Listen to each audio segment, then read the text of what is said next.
अस्सलाम वालेकुम एवरीवन।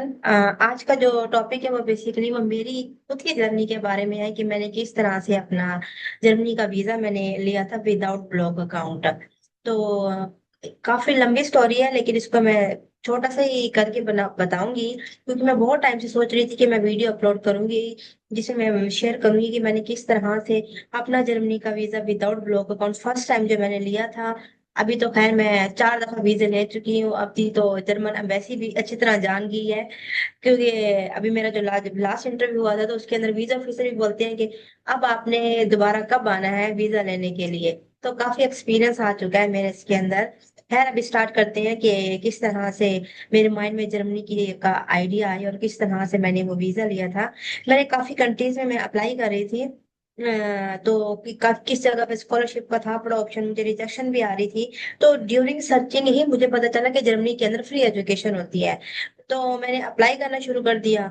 तो नो हाउ तो कुछ थी नहीं। जैसे मैंने अप्लाई करना शुरू किया मुझे रिजेक्शन आ जाती, मुझे समझ नहीं आ रहा होता कि क्यों रिजेक्शन आ रही है। कहीं पर भी अगर आईटी का जिक्र हो तो मैं जाके अप्लाई कर देती। मैं अपने क्रेडिट आवर मैच नहीं कर रही थी कि कितने क्रेडिट आवर मेरे मैच होने चाहिए इस प्रोग्राम के साथ, तब जाके मुझे अप्लाई करना चाहिए। लेकिन सर्चिंग से और ऑफ कोर्स ये जो ग्रुप है, ग्रुप से काफी ज्यादा हेल्प मिल जाती होती है। ग्रुप के अंदर मैंने एक पोस्ट की, वहां से मुझे पता चलना शुरू हुआ।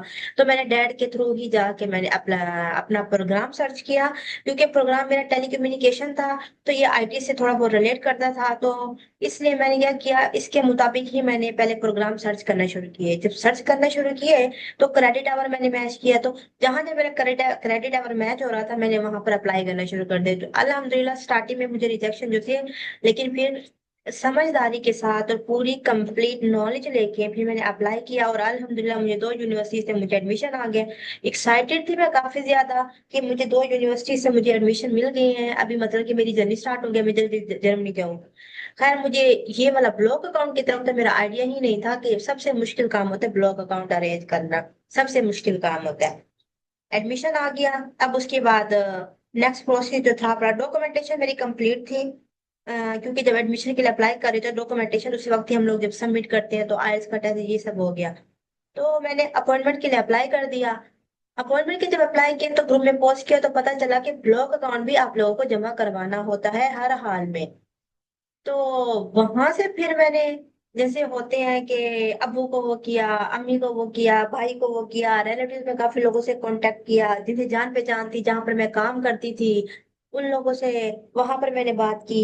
बॉस से मैंने लोन की बात की। खैर मुझे कहीं पर भी कहीं से भी मुझे पॉजिटिव रिस्पॉन्स नहीं मिला। मैं जिस कंपनी में काम करती थी वहां पर ऑलमोस्ट 4 साल हो चुके थे। मैंने वहां पर भी बात की लोन के लिए। तो मतलब कि स्टार्टिंग में तो मुझे पॉजिटिव रिस्पॉन्स कहीं से भी नहीं मिले थे। एक दो लोगों ने बोला ठीक है हम आपको ब्लॉक अकाउंट हम मतलब कि कर देंगे जब आप जर्मनी आएंगी, तो उसके बाद ये होगा कि आप रिटर्न कर देना। मेरे उसमें एक कजन भी शामिल है पड़े, और उसके बाद एक और भी हैं पड़े। जिस कंपनी में मैं काम करती हूँ उसी कंपनी के बॉस ने जब मुझे लास्ट टाइम पे जो उन्होंने मुझे उम्मीद दिलवाई थी, मेरे अबू ने भी मुझे कहीं ना कहीं उम्मीद दिलवा के रखी थी। मेरी अपॉइंटमेंट का दिन आ चुका था। अब मैंने क्या करना था, पूरे डॉक्यूमेंटेशन जब मेरी कंप्लीट की मैंने, ब्लॉक अकाउंट तो था नहीं, लेकिन मैंने कहा कि अकाउंट मैं जल्दी से ओपन कर देती हूँ। अच्छा पुराकल का मैंने अकाउंट ओपन कर दिया, उसके अंदर बैलेंस था नहीं। लक कैसी थी बड़ी, जिस दिन मेरा इंटरव्यू था उससे एक दिन पहले ही इलामा इकबाल की पूरे पाकिस्तान में छुट्टी हो गई थी। पूरे पाकिस्तान में छुट्टी होने की वजह से नेक्स्ट डे मेरे अपॉइंटमेंट का दिन आ गया। अभी मैं चली गई अपॉइंटमेंट के लिए। पीछे एडमिशन के लिए सब चीजों के लिए मैं सैलरी एडवांस लेती थी, अप्लाई करती थी। एडमिशन फीस, जरा से एडमिशन फीस हो गए। फिर आइट्स के लिए भी फीसें भरी। बैंड मेरे पहले कम आए, फिर मुझे 6.5 बैंड चाहिए थे, उसके लिए भी मैंने एडवांस सैलरी लेती गई करती गई। तो जिस दिन मेरा मतलब कि इंटरव्यू का डे था, तो उस दिन था पड़ा मैंने कुछ ना कुछ मतलब कि पता था कि अमाउंट देनी होती वीजा ऑफिसर को। तो फिर से मैंने एडवांस सैलरी ले ली और मैं चली गई। मेरे बॉस ने मुझे ये चीज बोली थी कि नहीं होना तुम्हारा, मेरे उनके मेरे भाई ने भी बोला था जर्मनी का नहीं होना, क्या तुम सोच के बैठ गई हो इतनी बड़ी चीज का, मतलब कि यूरोप का एक नाम है, जर्मनी का नाम है बहुत बड़ा। तो ये क्या चीज तुम सोच के बैठ गई हो, तुम्हें दुबई की इजाजत दी थी, इसका मतलब कि तुम जर्मनी में, पता कि काफी ज्यादा मुझे चीजें सुनने को भी मिली थी। सिंगल लड़की हो के जर्मनी जा रही है वो ब्ला ब्ला। खैर मैंने हिम्मत पकड़ी, इंटरव्यू वाले दिन मैं चली गई। वो लक थी या नसीब था जो भी था, सबसे लास्ट कैंडिडेट मैं थी। अब मैं अपने माइंड में ये सोच रही थी कि वीजा फिजा जो क्वेश्चन पूछेगा मैं उसका क्या क्या आंसर दूंगी, क्योंकि ऑलरेडी मैं ग्रुप से पढ़ के जा चुकी थी कि किस किस तरह के क्वेश्चन पूछे जाते होते हैं। तो मैं इस चीज के लिए प्रिपेयर थी कि क्या क्वेश्चन पूछेंगे उसका इन रिटर्न में क्या जवाब दूंगी। मैंने सारे ही ग्रुप से क्वेश्चन रीड आउट कर लिए थे, ऑलमोस्ट मैंने कोई पोस्ट नहीं छोड़ी होगी ग्रुप के अंदर। तो सबसे लास्ट कैंडिडेट मैं बची। मैं चली गई। वीजा ऑफिसर जो थे पता नहीं वो थक के बैठे हुए थे, पता नहीं क्या, सबसे लास्ट कैंडिडेट मैं थी। इतना एक एक साइड पर एफआरबी वीजे के अपॉइंटमेंट के हो रहे थे, वो हो गई थे पर पेरेंट्स से जो जर्मनी जा रहे थे, बेटी को डिलीवरी थी उसके लिए वो जा रहे थे, और एक साइड पे मैं थी।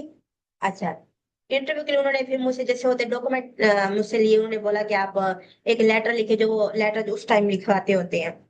मैंने वो लेटर जब लिखना शुरू किया, मैंने कहा होना तो है नहीं, बस ठीक है, बस जो भी है लिख दो ना इसके अंदर, कि क्यों जाना चाहती हो, क्या है, मैं ब्ला ब्ला ब्ला।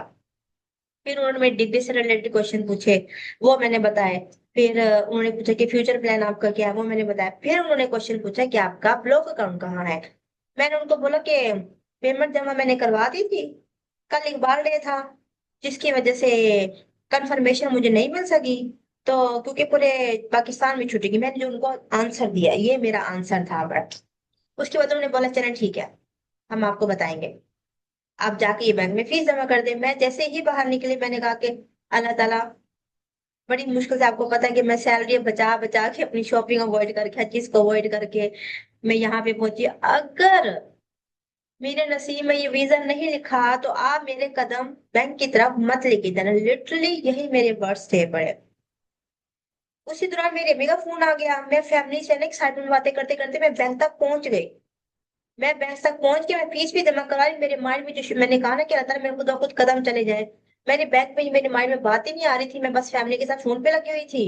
मैं गई, उनको मैंने फीस दी। उसी दौरान कॉल आ गई, इस्लामाबाद एम्बेसी थी, एचपीएल बैंक वही जो उनका होता है जहाँ फीस जमा करो, वहीं पर आ गई कि यहाँ पर एक कैंडिडेट आई हुई थी राबिया, उसको आप भेज दे। अब मैं डरी हुई थी, इन्होंने ऐसे क्यों बोला। अच्छा, साथ मैंने एक लेटर भी अटैच किया था, एफिडेविट अटैच की थी अपने फादर की, जिसके अंदर मैंने लिखा था मेरे फादर मुझे स्पॉन्सर करेंगे, उनका ये जमीनें हैं, तो वो मुझे स्पॉन्सर करेंगे, ये चीज मैंने अटैच की थी। मैं पहुंच गई, वहां पर गई तो उन्होंने वीजा ऑफिसर ने बोला आपके फिंगरप्रिंट्स हम लेना भूल गए हैं। अच्छा, आप मुल्तान से? मैंने कहा जी सर मैं मुल्तान से हूँ। तो उन्होंने फिर मुझसे फिंगरप्रिंट्स लिए। उसके बाद उन्होंने बोला चलो ठीक हो गया। मैंने फिर फिंगरप्रिंट्स दिए, मैं आ गई। अभी वीजे का अभी मेरा वेट हो रहा था कि कब मेरा वीजा आएगा, कब मेरा वीजा आएगा। रिजेक्शन वीजा आएगा, नोट अ सक्सेस वीजा आएगा, क्योंकि ऑब्वियसली ब्लॉक अकाउंट तो था नहीं। तो मैं रिजेक्शन वीजे का वेट कर रही थी, और एट द सेम टाइम मैं ये दिमाग में प्लानिंग कर रही थी कि अब मुझे, मेरा सिर्फ और सिर्फ वीजा ब्लॉक अकाउंट की वजह से ही रिजेक्ट होकर आएगा, तो मेरा नेक्स्ट एम होना चाहिए कि ब्लॉक अकाउंट जमा करके रखूं, ताकि जब दोबारा अप्लाई करूं तो वीजा लग जाए मेरा। ये मेरे माइंड में था। और साथ में एक और चीज कि इंसान को खुद मोटिवेट करते ना, खुद को इंसान। मैंने बोला कि कोई बात नहीं, फर्स्ट रिजेक्शन ही सक्सेस की तरफ पहला कदम होता है, तो कोई बात नहीं। जैसे होते हैं बहन भाई चुनाने वाले, उनको भी मैंने, अरे भाई अप्लाई करने की हिम्मत की है, मेरे पासपोर्ट पे रिजेक्शन, जर्मनी की रिजेक्शन है ना, फर्स्ट स्टेप है मेरा। ऐसे उनको जवाब देती थी, साथ ही मैंने दुबई के लिए अप्लाई कर दिया, दुबई का वीजा ले लिया। अब माइंड में ये था, क्योंकि मैं दुबई की जॉब भी छोड़कर आई बैठी थी, दुबई की जॉब मैंने छोड़ दी थी, और ये था कि अब दोबारा जाऊंगी, दोबारा से जॉब के लिए सर्च करूंगी, और फिर से पैसे जमा करूंगी। ये सब मेरे माइंड में था पड़ा। तो वीजा लेके बैठी, अब मैं इंतजार में बैठी हूँ कि कब मेरा पासपोर्ट आएगा और मैं टिकट लूं करवाऊंगी दुबई की, और मैं दुबई जाऊंगी फिर से, और वहां पर मैं जॉब करूंगी। अभी मैं पासपोर्ट के वेट में ऐसे बाई चांस, जैसे जो मेरा इस्लामाबाद में जहां पर मैं पहले जॉब करती थी, मैं वहां चली गई, मैंने एड्रेस वहीं का दिया हुआ था, क्योंकि हम लोग उधर रेंट पे रहते थे, तो मैंने वो वाला एड्रेस नहीं दिया, मैंने उसी का दिया कि पासपोर्ट में आएगा। वहां पर मैं गई, ऑफिस बॉय होते हैं, मेरा पासपोर्ट आया होगा आप लोगों के पास ना। तो उन्होंने बोला कि नहीं मैडम आपको तो कोई पासपोर्ट नहीं आया। मैंने कहा कि नहीं आप लोग चेक करें, काफी टाइम हो चुका था ना, 1 महीने से भी ओवर हो चुका था। अच्छा, उसके साथ ही ना उन्होंने जैसे तो देखना शुरू किया, डस्टबिन साथ ही, डस्टबिन के अंदर टीसीएस का एक इन्वेलप पड़ा हुआ था। मैंने कहा ये क्या है। उन्होंने उठाया, ओपन किया, तो उसमें मेरा पासपोर्ट था। मैंने कहा कि अलग ही बंदो, मैं यहाँ पर टिकट करवाने के लिए बैठी, तुम लोगों ने मेरा पासपोर्ट ये इस तरह फेंक दिया था, तो अभी मुझे पासपोर्ट के लिए दोबारा अप्लाई करना पड़ जाता। वैसे ही बंदा इतनी मुश्किल से वीजे के पैसे इकट्ठे करके बैठा हो, जैसे होता है, इधर उधर सुना के। फिर मैं निकल पड़ी अपनी सिस्टर के साथ, मैं संडे बाजार जा रही थी, क्योंकि संडे बाजार था, पूरे हफ्ते की ग्रोसरी हम वो लोग संडे बाजार से लेते होते हैं। तो सिस्टर ने मेरी बोला, छोटी सिस्टर ने, अच्छा चेक तो करो ना रिजेक्शन होता कैसे है। मैं भी थी, मैंने कहा हाँ चलो देख लेते हैं। ये लो ना दिया मेरे पास पड़े थे, उसमें सिस्टर करा, मैंने उसको ऐसे दिया, ये लो ये देख लो रिजेक्शन। वही रिजेक्शन ही पहला स्टेप होता है। तो मैं ना उम्मीद नहीं थी इस चीज के लिए कि वो वीजा रिजेक्ट हो गया। ये तो कंफर्म था वीजा रिजेक्शन था मेरा। मैं पूरी उम्मीद थी फुल होप के साथ कि मैं दुबई जाऊंगी, वहां से मैं पैसे इकट्ठे करूंगी और मैं अगेन अप्लाई करूंगी। मैं फिर से मतलब कि छोड़ूंगी नहीं मैं। दोबारा मैंने, मेरी सिस्टर ने उसको खोला, वीजा था, देख रहा पे रिजेक्शन कहाँ होते। मैंने कहा मुझे भी नहीं पता जर्मनी का कहाँ होता है। छोटा सा उन्होंने लिख के कहीं पे दिया होगा, ध्यान से देखना। उसने देखो, उसने मुझे दिया, मैं देखी रिजेक्शन का, रिजेक्शन की स्टेप नहीं मिल रही। अच्छा, एक तो एजेंट को मैं जानती थी, उनको मैंने भेजा ग्रुप के अंदर। काफी 3-4 लोग थे जो कि ना मेरी हेल्प कर रहे थे, इवन के अपॉइंटमेंट से एक दिन पहले भी डॉक्यूमेंटेशन में मेरी हेल्प कर रहे थे। उनको मैंने भेजा। उन सब ने बोला कि तुम्हारा तो वीजा लग गया है। मैंने बोला कि नहीं नहीं, ये हो नहीं सकता, पता नहीं ऐसे कैसे हो सकता है, मेरा वीजा लग गया, मैं तो ब्लॉक अकाउंट जमा नहीं करवाया। उन्होंने बोला कि अरे भाई तुम बहुत लकी हो, सच में तुम्हारा वीजा लग गया है। मुझे फिर भी यकीन नहीं आ रहा था। मैं वहीं पे रुकी, ना मैं संडे बाजार की तरफ जा सकूं, ना मैं अपने घर की तरफ जा सकूं। मेरी सिस्टर वहीं पे, अच्छा रिलैक्स रिलैक्स, पहले काम डाउन हो जाओ, हम लोग घर जाते हैं। फिर हम लोग घर की तरफ गए। घर में मेरे अब्बू बैठे हुए थे और मेरा वही भाई बैठा हुआ था जिसने बोला था ऐसी शक्लें यूरोप नहीं जाती होती। यूरोप का नाम भी तुमने सुना है, मतलब वो इस तरह से मुझे बोल रहा था। अच्छा मैं गई, तो ऑब्वियस सी बात है, वीजा लग गया। एजेंट ने कंफर्म कर दिया। ये मेरी बेटी है जो कि अभी अभी उठी, मैं सोच रही थी पहले वीडियो बना लूंगी, लेकिन ये पहले उठ गई। अच्छा, लेकिन मैंने भी जाके उसको दिखाया, मैंने कहा मेरा वीजा लग गया। वो चुप था, उसके चेहरे पे स्माइल थी। अच्छा, मेरे अबू, क्योंकि पेरेंट्स होते हैं, पेरेंट्स की जाहिर सी बातें दुआएं होती हैं, वो थे, लेकिन वो डरे हुए थे कि बेटी है, सिंगल है, किस तरह से जर्मनी जाएगी, ये वो। लेकिन जब आप एक कदम उठाते हैं ना, तो वहां पर आपकी हेल्प के लिए अल्लाह ताला या फरिश्ते भेजते हैं या खुद आते होते हैं हेल्प के लिए। सिर्फ और सिर्फ आपको पूरी उम्मीद होना चाहिए। आपको एक तो दिल से अच्छा होना आपको बहुत ज्यादा जरूरी है, और आपको उम्मीद कभी भी नहीं छोड़नी चाहिए। क्यों? क्योंकि आप अल्लाह ताला पे उम्मीद दिखा रहे हैं। ये बॉर्डर या ये फीसें, बैंक स्टेटमेंट, ब्लॉक अकाउंट, ये सब तो हम इंसानों की है ना। अगर आप, अल्लाह ताला ने आपका सफर किसी भी कंट्री का लिखे, किसी भी सिटी का, किसी भी जगह का लिखा है, वहां पर कोई बंदा नहीं रोक सकता। इस चीज का मेरा पूरा ईमान है। अगर आप, शादी, मौत, सफर, ये चीज अल्लाह ताला ने अपने हाथ में रखी, उनके रिस्क भी कोई इंसान आपसे छीन नहीं सकता, कोई आपसे ले नहीं सकता। जो लिखे ये चीजें होके ही रहनी है। ठीक है, डेस्टिनी आप लोग अपने चेंज करते हैं, लेकिन ये चीजें जो होती है ना, ये अल्लाह ताला तय करते हैं। मेरा जर्मनी का सफर लिखा हुआ था। इवन के जब जो लोग मेरी हेल्प कर रहे थे ग्रुप के अंदर, ये डॉक्यूमेंटेशन, ये सब ना, उन्होंने बोला, वो मुझे मोटिवेट कर देते, अच्छा एक दफा उससे पूछ के देखो, उस रिश्तेदार से पूछ के देखो। मेरे किसी रिलेटिव ने हेल्प नहीं की मेरी ब्लॉक अकाउंट में। इवन के जो मेरा जो कजन था, भी मैं उसको क्या कहूँ, उसने मुझे जब बोला कि मैं दूंगा, उसने एंड टाइम पे कॉल पिक नहीं की, उसने मुझे नहीं दिया ब्लॉक अकाउंट के लिए पेमेंट। और मैंने पूरी कोशिश की, पूरे दिल से कोशिश की ब्लॉक अकाउंट के लिए, लेकिन कहीं से कुछ अरेंज नहीं हो सका। एट दी एंड मैंने बस अल्लाह ताला को कहा कि कोई बात नहीं अल्लाह ताला, ये इंसानों की हुई चीजें अगर आपने लिखा होगा तो मैं पहुंच जाऊंगी। मैंने जो ग्रुप के जो एक दो मेंबर थे ना, उनको मैंने यही लाइन बोली थी, तो मैं पहुंच जाऊंगी। अगर नहीं लिखा तो मैं नहीं पहुंच सकूंगी, बेशक मैं ब्लॉक अकाउंट ही क्यों न जमा करवा दूं, मैं फिर भी नहीं जा सकूंगी। लेकिन हो गया, लेकिन मैं डरी हुई थी। अब वहां पर पहुंचना था, उसके लिए पैसे चाहिए थे। तो अभी कैसे अरेंज करें। मैंने उस दौरान अपनी इथेरियम की एक मशीन थी जिसकी मैंने माइनिंग स्टार्ट की हुई थी इथेरियम की, मैंने वो स्टार्ट की हुई थी, वो मैंने सेल की, मशीन सेल की। तो कुल मिला हम लोग के ना, मेरे पास पैसे हो गए। फिर अल्हम्दुलिल्लाह, ग्रुप के अंदर एक मेंबर है, उन्होंने बोला कि आप यहाँ पर आएंगे, मैं आपको एयरपोर्ट पे पैसे दे दूंगा, जो इस टाइम जर्मनी में रेट चल रहा है, आपको एक्सचेंज रेट की जरूरत नहीं पड़ेगी।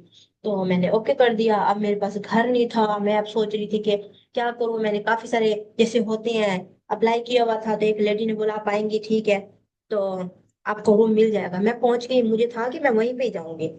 तो मैं पहुंच गई वहां पर, उसने इंटरव्यू लिया, उसने बोला मैं, हम आपको बताएंगे विद इन अ वीक। मैं डरी हुई थी कि अब क्या होगा, कि रूम तो है नहीं, रोड पे सोना पड़ेगा। ये तो पूरी स्ट्रेटेजी होगी, पूरा मूवी चल रहा है मेरे साथ, ये तो पूरा का पूरा मूवी सीन चल रहा है मेरे साथ। लेकिन वो खैर, उस भाई का मैं क्या बोलूं कि अल्लाह ताला ने उसको फरिश्ता बना के रखा हुआ है, और स्टिल अभी भी वो उन्हीं से ही मैं पेमेंट वो करती होती हूँ, एक्सचेंज रेट पे नहीं, मुझे उसी रेट पे देते होते हैं। उसके लिए जितनी दुआ की जाए उतनी ही कम है। उन्होंने मुझे बोला कि मैं आपको एक पाकिस्तानी फैमिली है उनके पास लेके जाता हूँ। वो मुझे वहां लेके गया, उन्होंने मुझे फिर रेंट पे बता दिया। खैर उसके साथ तो मेरा बहुत ही बुरा एक्सपीरियंस था पाकिस्तानी फैमिली का, लेकिन उस टाइम पे ये था कि मुझे जगह मिली, मैंने वहां पे रहना स्टार्ट किया। मेरे पास सिर्फ 1500 यूरो थे पड़े। अब था पड़ा रेंट भी है पड़ा, फिर हेल्थ इंश्योरेंस शुरू हो जाएगी, फिर खाना पीना है पड़ा, किस तरह से होगा, इस टेंशन की वजह से इतना बुरा हाल हो रहा था। फिर बाय चांस उसकी टीम निकली थी जो की थी, आई थिंक मार्च से पहले इतना कुछ था कि जिनके एडमिशन हो गए हैं उनको आई थिंक 220 इस तरह से गवर्नमेंट की तरफ से कुछ पेमेंट मिलनी थी। वो मुझे पेमेंट उस तरह से गवर्नमेंट की तरफ से मिली थी, ये पैसे आ गए। फिर उस दौरान मुझे वहां पे एक मैरी मैरी जो कि अभी भी माशाल्लाह कांटेक्ट में है, जर्मन है वो ना, लेकिन उसने मुझे एक बेटी की तरह ट्रीट किया। उसने मेरी जॉब में इतनी हेल्प की, इतनी हेल्प की मेरी, मुझे जॉब ढूंढने में। फिर माशाल्लाह से मेरी 1 मंथ के बाद जॉब लग गई। जॉब फिर उसके बाद मैंने मेरा थोड़ा सा सर्कल चल पड़ा। लेकिन फिर उसके बाद भी बहुत सारी स्ट्रेटजीज हुई है मेरी वीजे की। लेकिन इन शॉर्ट ये मेरा वो वाला वीजा था कि जो कि मुझे विदाउट ब्लॉक अकाउंट मिला था। इसमें ये था पड़ा कि अ, मुझे शुरू में प्रॉब्लम हुई थी, कैसे अप्लाई करूँ, रिजेक्शन हो रहे थे, मेरी पेमेंट वेस्ट हो रही थी। लेकिन डैड से मैंने पूरा का पूरा अपना सब्जेक्ट को मैंने सर्च किया था, क्रेडिट आवर मैच किए थे। आइल्स मेरे लिए प्रॉब्लम बना था, कम बैंड आए थे। उसके बाद फिर मैंने आइल्स का मेरे दिन रात तैयारी शुरू कर दी। इंग्लिश मेरी इतनी अच्छी थी नहीं, ग्रामर का इशू था मेरा काफी ज्यादा। मैंने मूवीज देखना, न्यूज़पेपर रीड आउट करना, और सुबह सुबह मैं ऑफिस से जाती थी 9 बजे। 12 बजे जॉब की टाइमिंग थी, मैं 9 से 12 बजे तक सिर्फ वही 17, 16, 15 ये तीनों के मैं टेस्ट करती थी। तो 6.5 फिर मेरे बैंड आ गए, तो मेरे चांस ज्यादा हो गए एडमिशन के। जब मुझे एडमिशन मिल गया फिर उसके बाद नेक्स्ट यही था, बाकी डॉक्यूमेंट्स, अपॉइंटमेंट के लिए अप्लाई करना। और सबसे बड़ा मेजर तो आपको पता है, मैंने बताया कि ब्लॉक अकाउंट का वो बहुत बड़ा इशू हुआ। और साथ में एक और स्ट्रेटजी भी हुई है। जिस यूनिवर्सिटी में मेरा एडमिशन हुआ था उस यूनिवर्सिटी में मैंने क्या किया, मैं एक एक चीज ग्रुप के अंदर पोस्ट करती थी। वो मेंबर भी ग्रुप के अंदर ही कोई था बड़ा, उसका मैं नाम नहीं लूंगी। वो हमारी यूनिवर्सिटी के इंटरनेशनल स्टूडेंट अफेयर्स में थे हेल्प करने के लिए। उन्होंने यूनिवर्सिटी को इन्फॉर्म कर दिया एक स्टूडेंट आ रही है, उसके पास इतने पैसे एक्सपेंस नहीं है। तो यूनिवर्सिटी की तरफ से मुझे मेल आ गया, अगर आपके पास इतने ही पैसे हैं आप मत आए, मैनेज करना बहुत ज्यादा मुश्किल होगा आपके लिए। और वही मेरा बडी भी, उसी को मेरे ख्याल में अपॉइंट किया गया था, जो कि जब कोई आ रहा होता है तो हेल्प आउट के लिए जो बडी आते होते हैं ना, उसी को अपॉइंट किया था उसने। मैंने उसको बोला कि भाई, मैंने कहा बोला यूनिवर्सिटी को, नहीं मैं आपकी हेल्प करने की भाई, बेगानी शादी में अब्दुल्ला दीवानी वाली बात है। मैंने कहा बोला कि मुझे हेल्प चाहिए, आपने यूनिवर्सिटी को क्यों इन्फॉर्म किया? एक तो मैं वैसे डरी हुई थी, ऊपर से एयरपोर्ट पे, इंटरनेशनल एयरपोर्ट मेरा फर्स्ट टाइम ट्रैवल था बड़ा। फिर मैं सामान सारा लेकर आई, खाने पीने का हो, कपड़े हो, बिस्तर हो, हर चीज लेकर आई। ऊपर से मैं लड़की, टर्किश एयरपोर्ट मेरा था इस्तांबुल से। सबसे ज्यादा मुझे इशू वहां पर हुआ। ये लो, ये लो, ये लो, ये लो। सबसे ज्यादा इशू मुझे वहां पर हुआ था, क्योंकि मैं वहां पर, एक मुझे पता नहीं था 1 घंटे के बाद ना नेट खत्म हो जाता है। ऊपर से मेरे पास करंसी थी नहीं, पैसे थे नहीं मेरे पास। अब चेंज मैंने करवाए नहीं, मैंने पाकिस्तानी अकाउंट में उसी भाई को ट्रांसफर कर, जो कि मैंने उधर ले लेते। और मेरे 24 घंटे का ले ओवर था वहां पर। इतना बड़ा एयरपोर्ट में चल चल के थक गई, मैं रोने लग गई। कुछ सामान मैंने वहीं पे छोड़ दिया कि मुझसे चला नहीं जा रहा। मुझे एयरपोर्ट पे जब सोना पड़ा, मैं इतनी डर डर के सोई हूँ, इधर उधर क्या हो रहा है ये वो। सुबह जब टाइम हो, फिर वहां पे शुक्र है किसी ने बताया कि यहाँ से आगे जाएंगे आपको वाउचर मिलेंगे, फूड वाउचर, वो आप ले, तो उससे आपको फ्री मतलब फूड, वो मैंने जाके लिया। और वो मैंने लिया। तो इस तरह से मैंने वहां पे फूड वो किया, फिर मैं पहुंच गई। तो अल्लाह ताला हर जगह देखो, गनी आ रही है गनी, कैमरे में क्या बोलेंगे, छाने के छाने आ रही है, गनी बची है। तो खैर ये मेरी जर्नी थी। नेक्स्ट वीडियो में मैं बताऊंगी कि किस तरह से मैंने अपना अगेन री एंट्री वीजा लिया, फिर अगेन री एंट्री, अभी मैंने दोबारा से स्टूडेंट वीजा लिया है अपना। तो अभी ये टर्म कर ली है तो मैं आगे वीडियो अपनी कंप्लीट नहीं कर पाऊंगी। ये वो वाली जर्नी है जो कि मैंने ली विदाउट ब्लॉक अकाउंट वीजा मैंने। इंशाल्लाह फिर नेक्स्ट वीडियो मैं जरूर अब बनाऊंगी, मैंने वीडियो स्टार्ट कर दी है, तो इंशाल्लाह फिर नेक्स्ट वीडियो में दोबारा स्टार्ट करूँ। Thank you so much.